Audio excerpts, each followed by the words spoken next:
plaisir d'accueillir aujourd'hui Mario Piromali, qui fait partie des personnes pour moi très inspirantes. Je suis loin d'être la seule et je trouvais qu'il est toujours intéressant d'aller demander à ceux qui sont au cœur de l'entrepreneuriat, qui ont fait une carrière que les autres regardent, que les autres admirent, qu'ils commentent en tout cas. On ne peut pas faire l'unanimité, mais ce qui compte c'est de faire les choses qu'on aime, de les faire à la manière qui nous semble la plus juste.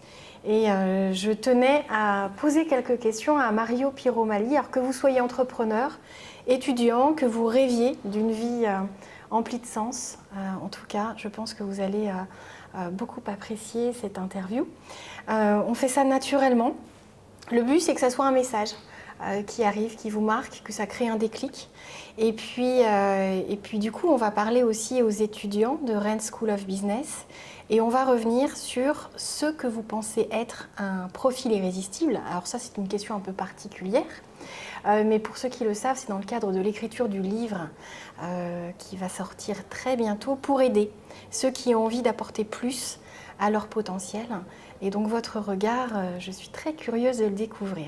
Alors, est-ce que vous pouvez revenir sur votre parcours, sur quelques années en arrière et sur là où vous en êtes aujourd'hui? Alors, quelques années en arrière, vous êtes gentil, hein, parce que j'ai 62 ans. D'accord. Donc, s'il faut reparler un petit peu de mes études, de mon enfance, faut reculer un petit peu plus lointain. D'abord, je viens de l'Est de la France. Je suis né dans une famille de 11 frères et sœurs, de parents immigrés. Mon père était mineur de fonds et ma maman s'occupait des 11 enfants. Vous imaginez ce que ça peut être. Oui.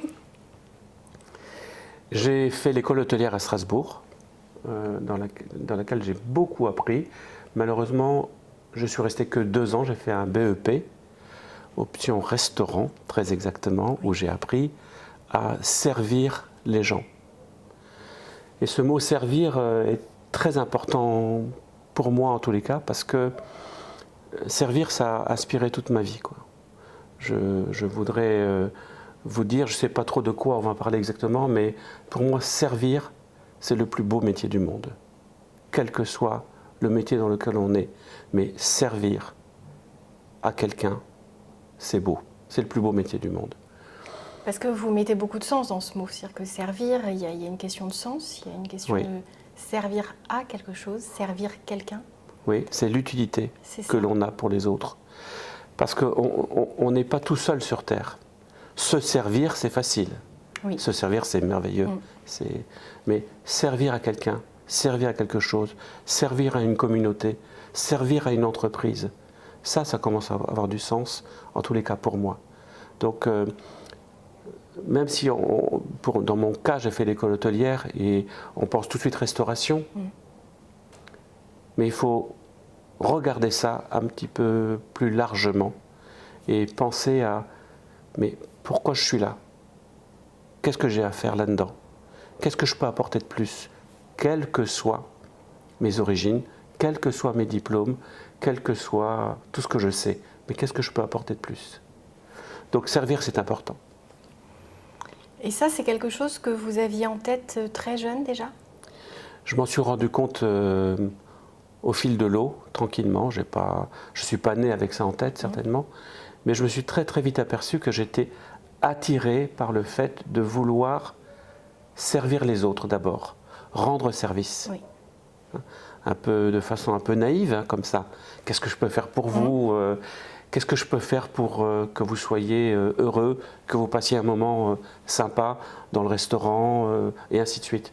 Et très vite, je me suis aperçu que servir, ça allait bien au-delà de ça. Et ce n'est pas quelque chose de décevant, servir. Ce n'est pas quelque chose de bas de gamme. Bien au contraire. Bien au contraire. Alors du coup, grande famille, vos études, et puis après, l'entrée dans la vie active. Oui, j'ai quitté l'école hôtelière très vite parce que j'aurais dû continuer dans cette voie. J'ai quitté parce qu'on m'a fait une proposition que je n'ai pas pu refuser. Oui. J'étais encore à l'école hôtelière, on m'a demandé si je voulais être au service de Sa Majesté impériale, le Shah d'Iran. Et j'ai dit oui. J'ai dit oui comme 5 autres élèves de l'école hôtelière, plus d'autres personnes qui venaient du monde entier et qui étaient tous réunis sur l'île de Kish en Iran, Oui. où le Shah d'Iran avait prévu un espèce d'endroit paradisiaque où il pouvait recevoir toutes les têtes couronnées du monde. Ce n'était pas du tourisme de masse, Oui. c'était du tourisme très spécialisé. Donc je suis immédiatement parti en Iran avec 4 ou 5 de mes camarades et j'ai fait une des plus belles expériences de ma vie. C'était, On peut rappeler votre âge à ce moment-là? J'avais juste 18 ans. Ah oui, donc sacrée expérience très jeune, d'accord. Oui. Oui, et puis arriver dans un endroit comme celui-là, paradisiaque, une île, Oui. il fait beau, il y a des hôtels tout neufs qui sont construits, des salles de restaurant magnifiques avec des couverts Christophe. Et puis vous voyez arriver la famille royale, des princes, des princesses, Hussein de Jordanie, Oui. Valéry Giscard d'Estaing, le baron Rothschild, et tous ces gens-là, vous les servez. Pour un jeune de 18 ans qui sort juste de l'école hôtelière, c'est magnifique. Oui. C'est magnifique. Donc j'ai quitté l'école pour ça. D'accord. Et je suis très content aujourd'hui d'avoir fait ça. Ça m'a permis de voir ce monde-là. J'aurais jamais pu rentrer dans presque l'intimité de ces gens-là si je les avais pas servis, quoi, en fait. Malheureusement, cette expérience a duré une année Oui. parce que le Shah d'Iran a été destitué. Et donc on a dû rentrer très rapidement en France parce qu'il y avait les révolutions en Iran. Je suis rentré en France, je suis arrivé à Strasbourg, où c'était un petit peu mon port d'attache. Et à Strasbourg, on ouvrait le premier McDo en France. D'accord. Nous sommes en 1979. Oui. Et je suis intrigué par cette nouvelle forme de restauration. Je me dis, mais qu'est-ce que c'est que ce truc-là? Faut que j'aille voir, quoi. On sert non pas des filets de bœuf Wellington, mais des hamburgers. Et puis il n'y a pas de couvert, on mange avec les doigts. Oui. J'étais scotché. Donc je suis allé voir, ça venait juste d'ouvrir. Et je me suis rendu compte que c'était un nouveau monde extraordinaire qui me plaisait. Qui me plaisait non pas parce que... Ça me plaisait surtout parce que c'était nouveau. Parce qu'il y avait un concept bien pensé. Tout était ordonné. Et tout était pensé pour le client. Et j'en reviens à mon histoire de service. J'étais dans mon créneau. J'étais bien. Oui. Donc j'ai Alors postulé. on est à milieu de l'expérience précédente en termes de manière de manger, manière de servir, Oui. mais toujours ce sens du service qui reste très positif. C'est-à-dire qu'il faut avoir conscience que beaucoup de personnes voient le service comme quelque chose qui ne les attire pas, et pourtant, il y a tant de choses à offrir, tant de choses à vivre, tant de choses à découvrir, et puis de belles choses. Oui. Quand j'étais en Iran, je servais les princes, les princesses. Oui. Je me souviens qu'un jour, une princesse, en guise de pourboire, m'a offert un briquet en or Cartier. Et parce qu'elle était contente. Et c'était sa façon de me dire merci. Et quand j'étais à Strasbourg et j'ai commencé à être équipier au McDo de Strasbourg, je voyais ces gens qui accédaient à un restaurant parce qu'ils ne pouvaient pas aller au restaurant. Mais cette forme de restauration leur était accessible. C'était exactement le même merci. Oui. C'était exactement le même service. C'était exactement la même satisfaction pour moi. Rendre les gens heureux. Oui, Il n'y a rien de plus beau au monde. c'est vrai. Alors du coup, équipier au départ, et puis la suite Très vite, parce que je suis plutôt abattant, j'avance plutôt assez vite. Je suis devenu manager, puis directeur, et puis très vite j'ai compris que pour gravir les échelons dans cette société, il fallait être mobile. Donc j'ai fait le tour de France des ouvertures des McDo. D'accord. Et j'ai connu des villes que je ne connaissais pas. Et j'aidais les franchisés à devenir à ouvrir le restaurant.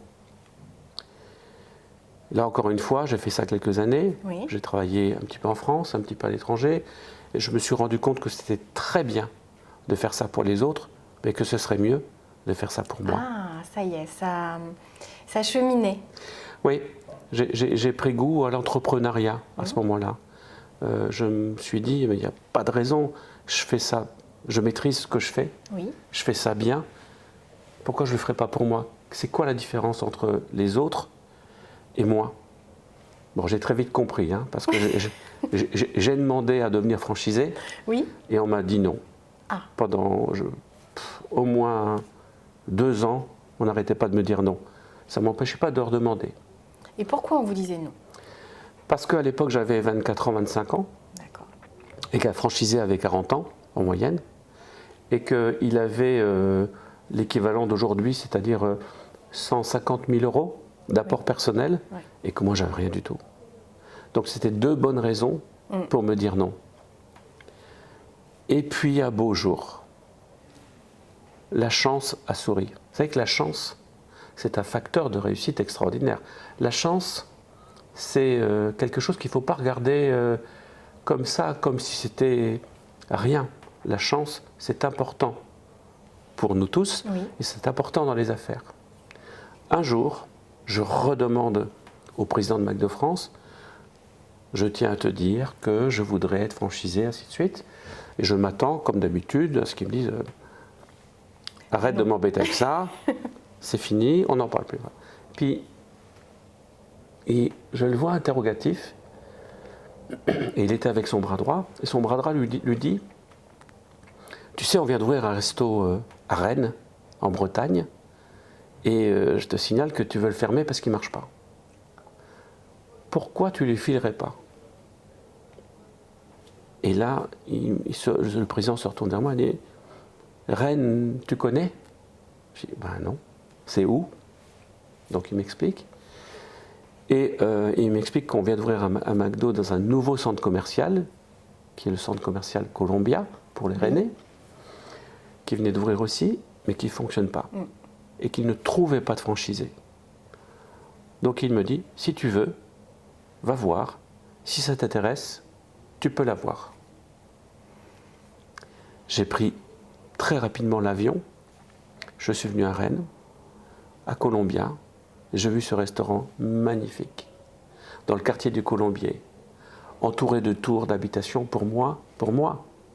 Pour eux, c'était un resto qui ne marchait pas. Oui. Pour moi, c'était la Défense. C'est le quartier de la Défense à Paris. Oui. Et je me suis dit, mais c'est impossible que ça ne marche pas. Il se passe quelque chose. Donc j'ai immédiatement dit oui. Je suis devenu franchisé. Bien sûr, je n'ai pas racheté le restaurant parce que je n'avais pas d'argent, mais c'est là où les grandes sociétés sont intelligentes. Ils m'ont permis de devenir franchisé sans rien acheter, en me le louant. Ok. Et au bout d'un an et demi, je l'ai racheté. Voilà comment je suis devenu franchisé. Le tout premier. Oui. Et qui a toujours sans doute une importance particulière, parce Oui. que maintenant il y en a quelques-uns en plus. Hein. Oui.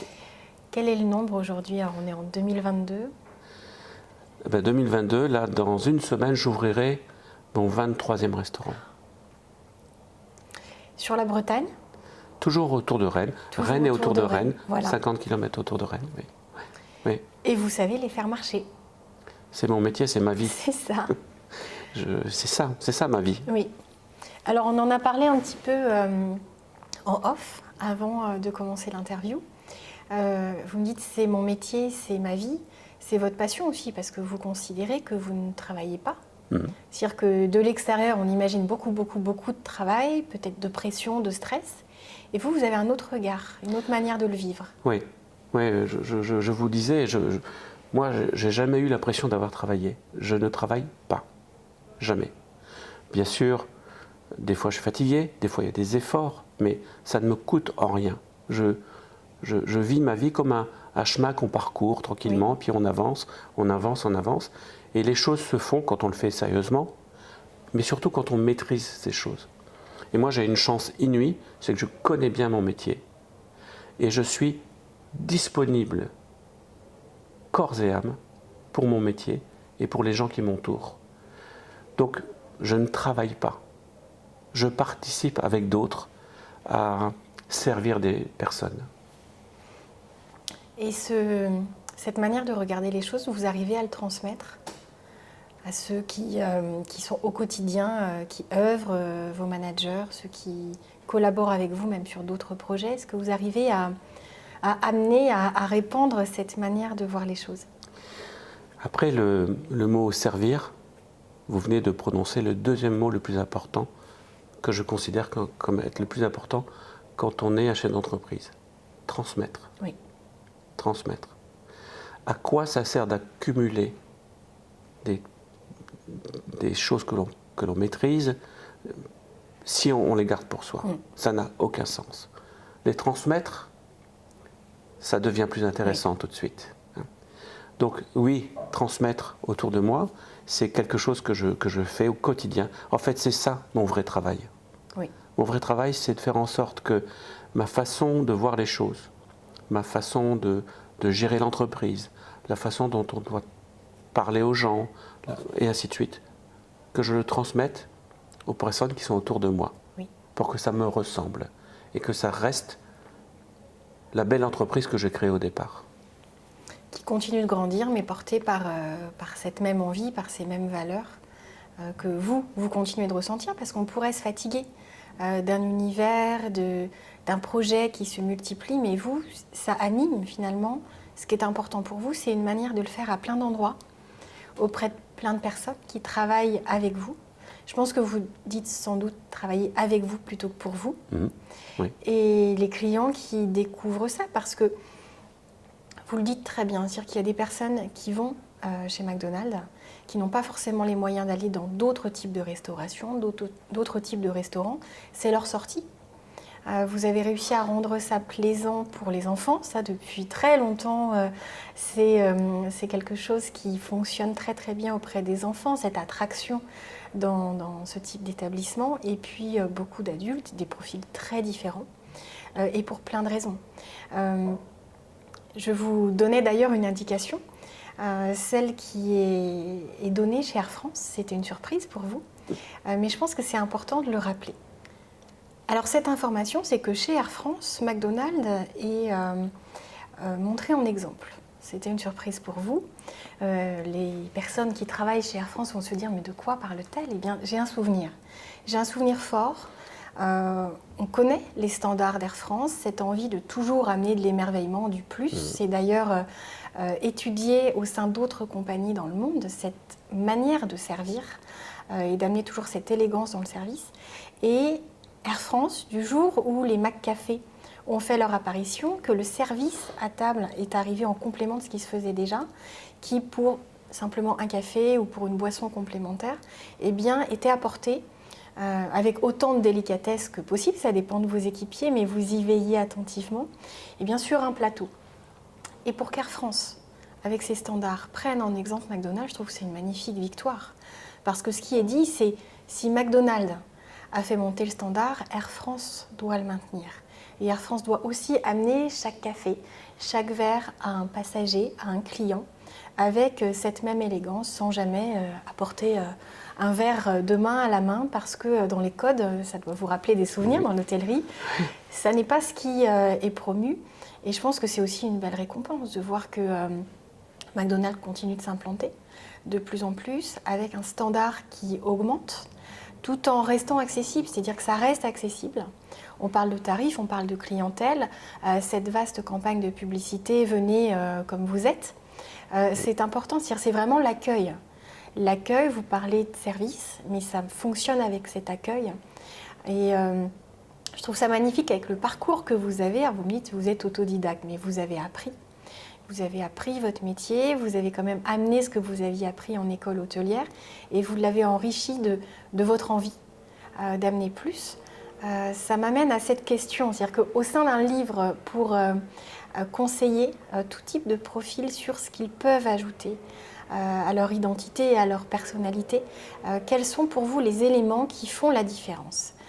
Quelles sont ces qualités comportementales, humaines, qui vont vous séduire, qui vont vous donner envie de travailler et de collaborer, d'embaucher certaines personnes peut-être plus que d'autres.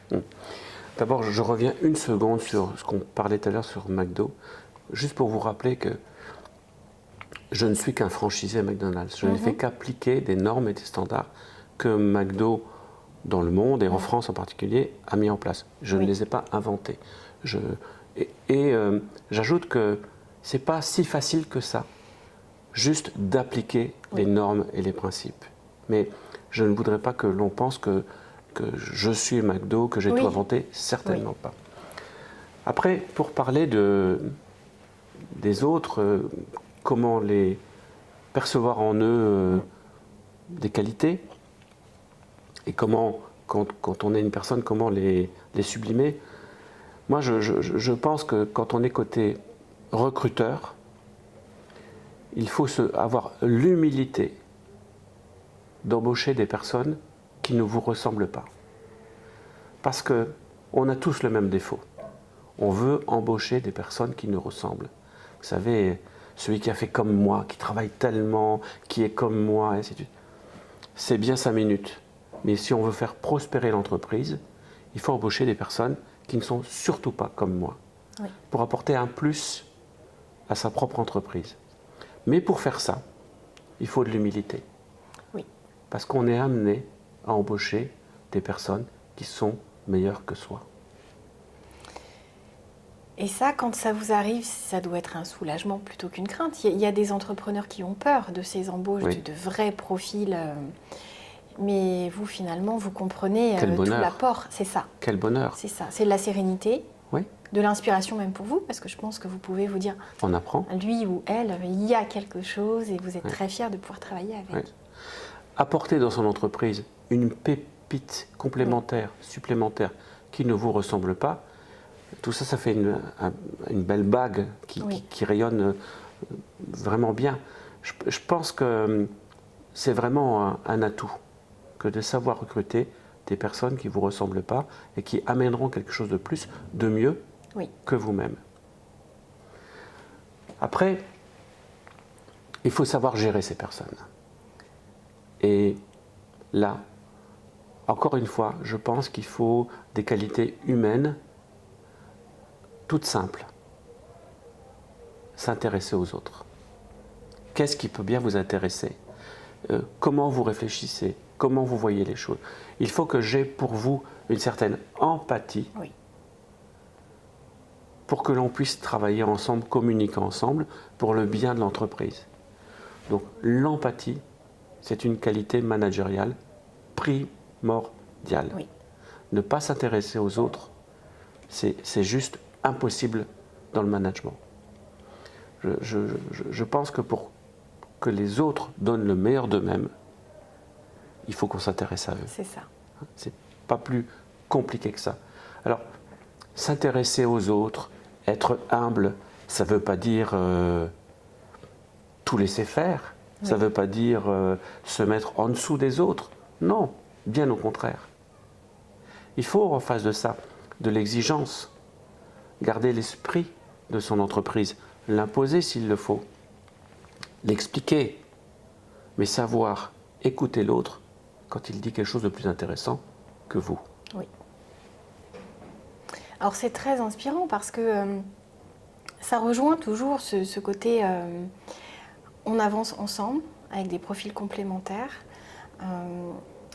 On a besoin pour manager, pas simplement de théorie, de belles méthodes qu'on peut apprendre, c'est l'enseignement de la vie, c'est ce que vous avez appris, vous avez dû observer beaucoup. Déjà quand vous entendiez des noms avant d'avoir ce fameux oui pour le premier établissement. Et du coup, ces profils, ces carrières, parce qu'il y a beaucoup de personnes qui font carrière maintenant. Quelle carrière est-il possible de faire chez McDonald's? Parce qu'on entend beaucoup parler quand il y a des campagnes de recrutement. Quelqu'un qui, par exemple, sort d'une école de commerce, alors on peut parler d'une école que vous connaissez, Rennes School of Business. Quelle carrière peut-il espérer au sein du réseau McDonald's?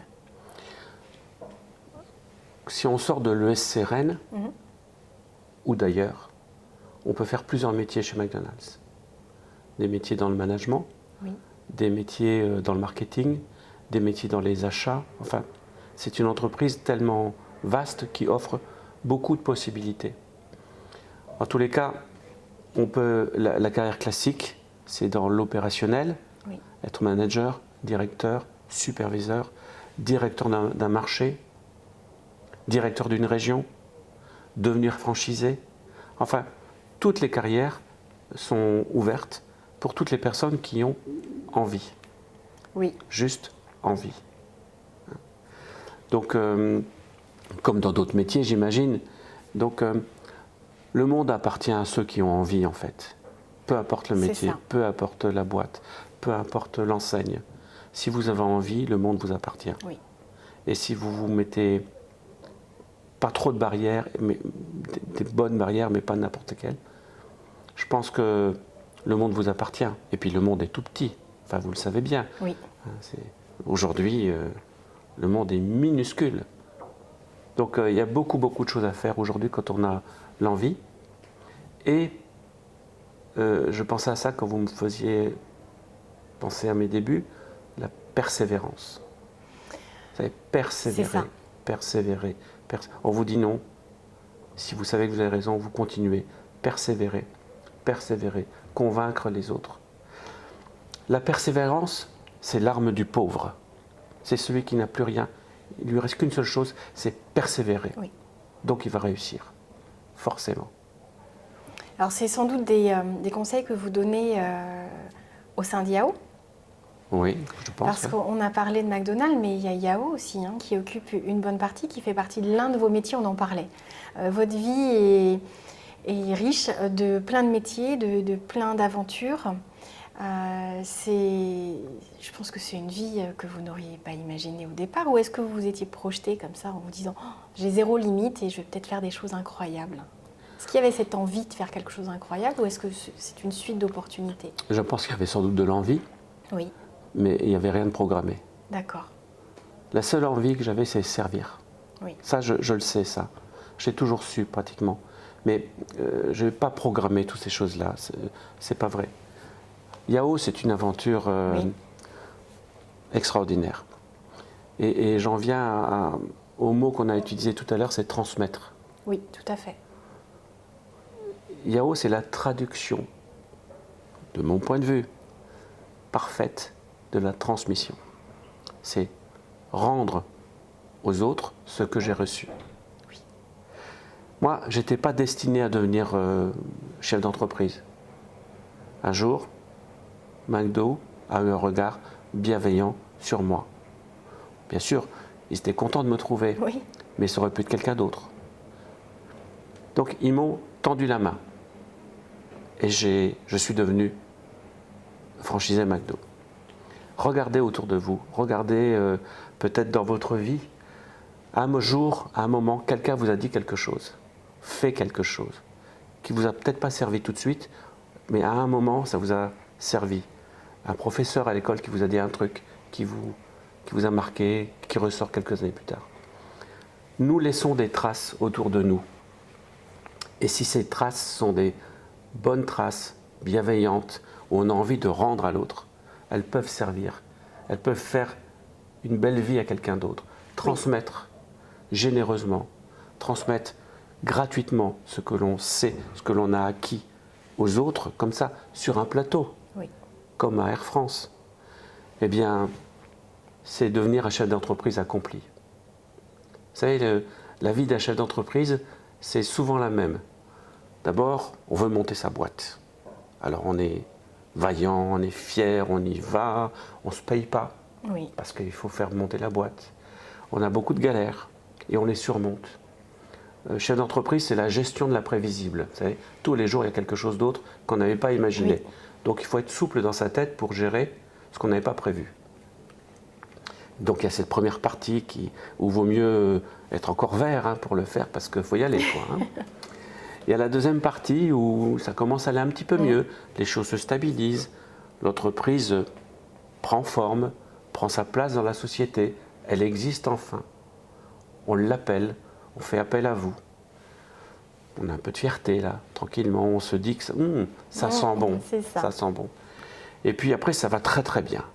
Alors là, on s'achète la nouvelle voiture, on s'achète une maison, un appartement, on commence à s'installer. Et après, pour d'autres, c'est la multiplication des entreprises. Oui. J'ai tellement bien réussi dans celle-là, il faut que je continue à réussir avec d'autres. Et au bout d'un moment, on se dit, bon ok, j'ai ouvert 2 boîtes, puis 3 boîtes, puis 5 boîtes, et alors? Puis 6 boîtes, et alors? À un moment, on se pose d'autres questions. On se dit, à quoi ça sert tout ça? Bien sûr, je suis content, bien sûr, j'ai de la satisfaction, bien sûr, financièrement, tout va bien, mais tout ça, ça a des limites. La seule chose qui n'a pas de limite, c'est la transmission. Et là, on a envie de transmettre. C'est pas la dernière vie, mais une des vies du chef d'entreprise accomplie. C'est-à-dire qu'on transmet aux autres ce qui nous a servi à nous. Et on le fait gratuitement, on le fait généreusement, on le fait pour que ça serve. On le fait pour être utile. Et là, on devient un chef d'entreprise accompli. Ça s'appelle la transmission. Et là, ça boucle une vie du chef d'entreprise. Et c'est ce que je fais, moi, à Yahoo. Ça ne veut pas dire que je vais tout arrêter une fois cette chose terminée, mais ça ne serait pas complet si je ne l'avais pas fait. Alors c'est très beau, enfin, ce parcours, ce message. Et vous répondez même à une question que je n'ai pas posée, mais on parlait du profil. Des jeunes peuvent se dire, ça va m'aider à travailler mon profil, de savoir ce qui est attendu, ce qui est espéré, ce qui crée l'enchantement. Mais là, vous répondez même à ces entrepreneurs qui disent, et l'après ? Quand la flamme peut-être commence à s'éteindre parce que la nouveauté n'est plus là, parce que le fait de créer, après 1 fois, 2 fois, 3 fois, ça devient beaucoup plus facile. Pas forcément sans stress, pas forcément sans difficulté, mais une capacité, une résilience, on sait faire finalement. Et cette transmission, cette étape d'entrepreneur accompli, c'est presque qu'est-ce qu'un profil d'entrepreneur accompli, et vous y avez répondu. C'est cette facette-là, c'est laisser un message, c'est aider d'autres aussi à croire en leurs rêves, à savoir comment procéder. Et vous êtes entouré de beaucoup de chefs d'entreprise au sein d'Yahoo qui viennent comme ça parrainer, marrainer des jeunes, des un petit peu moins jeunes, mais avec beaucoup d'envie. Et donc c'est une jolie marque. Je pense que c'est, on ne parle pas de marque, de nom, mais de message que vous laissez. Et vous m'avez donné aussi une indication précieuse tout à l'heure en off, une nouvelle fois avant l'interview, c'est la manière dont vous gériez, parce que c'est beaucoup d'éléments en tête, beaucoup de choses à faire, même si on a compris, ça n'est pas du travail, c'est quand même une organisation au quotidien. Et vous avez cette faculté, pour être le plus présent possible et le plus attentif à ce que vous faites, de ne pas éparpiller votre esprit. Et dites-nous un petit peu plus, dites-nous vous-même comment vous procédez, c'est-à-dire comment vous regardez votre agenda, parce que ça va surprendre beaucoup de personnes. Oui, je vous ai expliqué que d'abord je ne fais pas mon agenda. C'est mon assistante qui remplit mes rendez-vous. Et je ne sais jamais ce que j'ai à faire le lendemain. Et je ne veux pas savoir. Parce que je veux être là, aujourd'hui, maintenant. Par exemple, je ne sais pas ce que j'ai à faire cet après-midi. Oui. Je savais, hier soir, avant de m'endormir, j'ai regardé mon agenda. Qu'est-ce que j'avais à faire demain matin? Et c'était ce rendez-vous-là. Mais ça s'arrête là.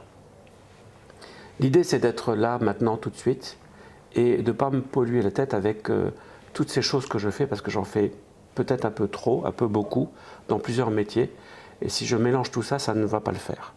Et j'ai une responsabilité de chef d'entreprise d'être là, ici et maintenant, pour mon entreprise et pour les salariés qui travaillent. Donc, je dois faire attention à ça. Et donc, je me balade souvent de restaurant en restaurant, sans rendez-vous. Je ne sais jamais où je vais. Je me laisse guider par mon instinct, en fait. Et c'est en rencontrant les restaurants, les clients, les salariés, que se peaufine la prochaine heure de travail, en fait. Et les moments les plus productifs pour ça, pour moi, sont le week-end. Parce que le week-end, tout se repose, il y a un peu moins de stress. Et je parle avec les personnes qui sont autour de moi, mes collaborateurs, on boit un café ensemble et on travaille 10 fois plus qu'en semaine.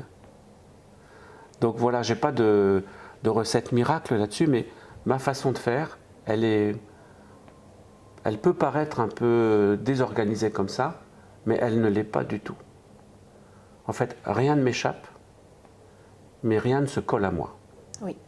Je reste libre. C'est très important pour moi d'être libre dans ma tête. Libre pour pouvoir être ouvert à tout. Libre pour pouvoir bien faire. Et pas attaché à quelque chose qui m'empêcherait de mal faire parce que je suis attaché. Non, non, je veux rester libre. J'ai envie de terminer l'interview sur ce très beau message, mais j'ai une petite habitude, je pose des questions, on répond du tac au tac. Essayez de réfléchir le moins possible. C'est pas difficile ça. Alors, ça peut vous surprendre, mais ça va nous éclairer aussi sur votre personnalité. Si vous deviez très vite quitter la France et puis aller vivre à l'étranger, dans quel pays vous iriez vous installer? Miami. Ah, pour quelle raison?